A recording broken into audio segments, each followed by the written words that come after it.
আসসালামু আলাইকুম, আমি মনি, আমার পুচুদের মা। আজকে একদম প্রকৃতির নিজস্ব আওয়াজ শোনাবো, চলেন।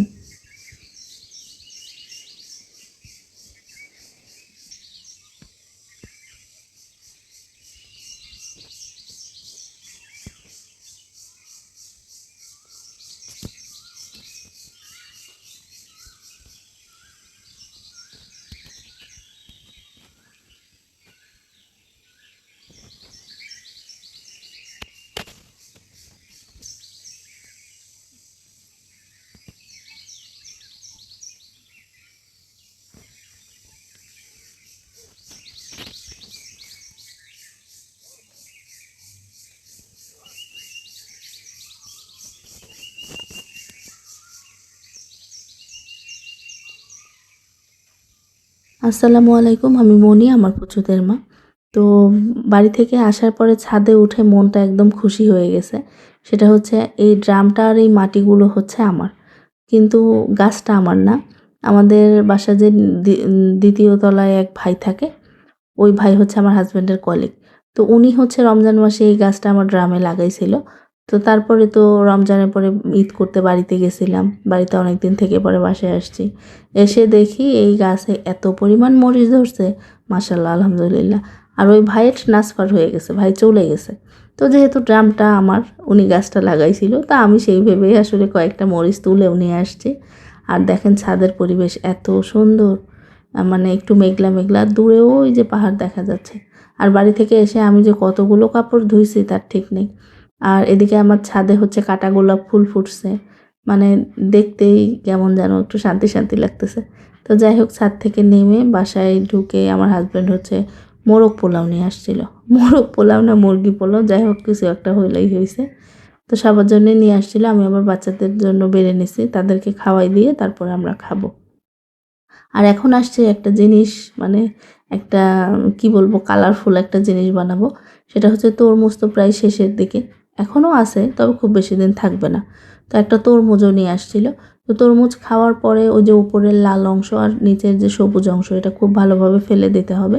তারপরে আমি যেভাবে কেটে নিছি, এভাবেই টুকরো টুকরো করে কেটে এটাকে খুব ভালোভাবে ধুয়ে হালকা একটু আমি ভাপ দিয়ে নেব। মানে পানিটা যখন একদম ফুটে আসবে তখন এটা তুলে নেব। পানিটা ঝরানোর পরে পরে হচ্ছে কড়াইয়ে যতটুকু আমি তরমুজের খোসা নিছি, ঠিক ততটুকু পরিমাণে চিনি নিতে হবে। তো চিনি নিয়ে এটাকে, চিনিটা যখন একটু গলে গলে আসছে, তখন ওই যে তরমুজের যে খোসার টুকরোগুলো সেটা দিয়ে এটাকে খুব ভালোভাবে রান্না করে নিতে হবে একদম। মানে মানে ওই যে শিরাটা যেন গাঢ় হয়ে আসে। ওদিকে শিরা গাঢ় হতে থাকুক আর আমি একটু কালারফুল করার আইডিয়া শেয়ার করি আপনাদের সঙ্গে। তো আমি বাড়ি থেকে আসার সময় কিছু মালবেরিও নিয়ে আসছিলাম।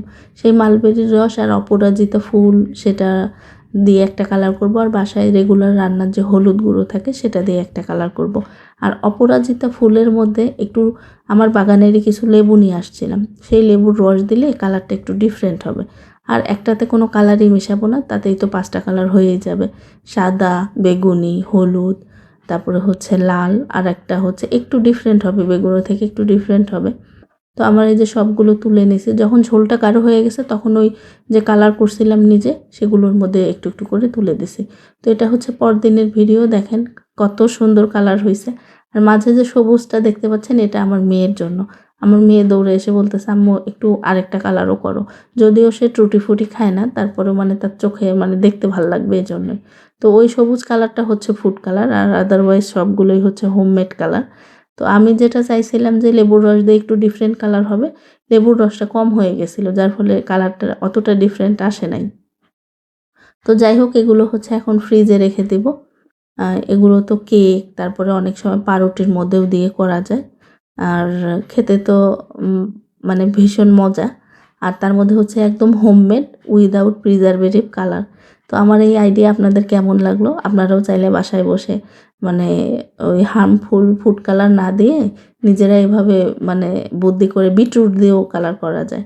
তরমুজের খোসা ছাড়াও কাঁচা পেঁপে দিয়ে টুটি ফুটি করা যায়। তারপরে হচ্ছে চাল কুমড়া, যেটা গায়ের উপরে একদম চুনের মতো যে সাদা সাদা হয়ে যায়, সেটা দিয়েও করা যায়, মানে মোরব্বার মতোই আর কি। তো আপনারাও বাসায় চাইলে এগুলো দিয়ে করে নিতে পারেন। বাচ্চাদেরকে বাইরের ওগুলো না খাইয়ে বাসারটা দিয়েই করে খাওয়ানো সম্ভব। কেক, পাউরুটি যাই করেন না কেন। তো এই ছিল ব্লগ। কেমন লাগলো অবশ্যই কমেন্ট করে জানাবেন। ভালো লাগলে একটা রিঅ্যাক্ট কমেন্ট করে দেবেন, সাবস্ক্রাইব করে দিয়েন। সবাই ভালো থাকবেন আজ এই পর্যন্ত। আল্লাহ হাফেজ।